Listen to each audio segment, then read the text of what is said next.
Sino maghugas? Tinambak niyo na naman yung hugasin. Naghugas na ako, ma. My schedule's in the morning. Ang dami ko pong assignment na gagawin. Pag huhugas na lang, nagtutulakan pa kayo. Huwag na lang kaya tayo gumamit ng plato para wala kayong hugasan.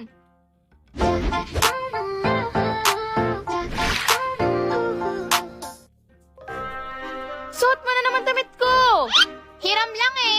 Hindi ka nga nagpapaalam. Paborito ko yan eh. Bagay naman to sa akin. Ano na naman yung kaguluhan nyo? Si Claire, nakuha na naman ang damit ko. Ating kapatid, okay? Deal! Eto sa'yo. Teka, mas malaki sa'yo. Ating kapatid ah. Ating kapatid nga. I'm the kuya. Mine's bigger. Wala na. Akin na yan! Kuya, madaya ka! Madaya ka! I love you. I love you too. Oy! Sino yan? Wala! Ma! Hoy! Huwag ka maingay! Si Beshi yun! Sus, Beshi! Sumbong kita kay mama eh. RC! Para namang ewan eh. Hindi na kita susumbong kapag nilibre mo ako pagkain. Ayoko nga! Ah, ganon. Ma! Una! Anong gusto mo? Gusto ko, fries.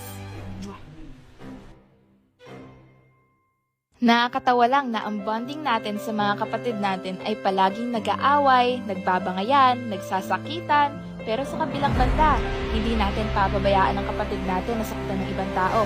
Ano pang hindi nyo makakalimutang bonding ng magkakapatid?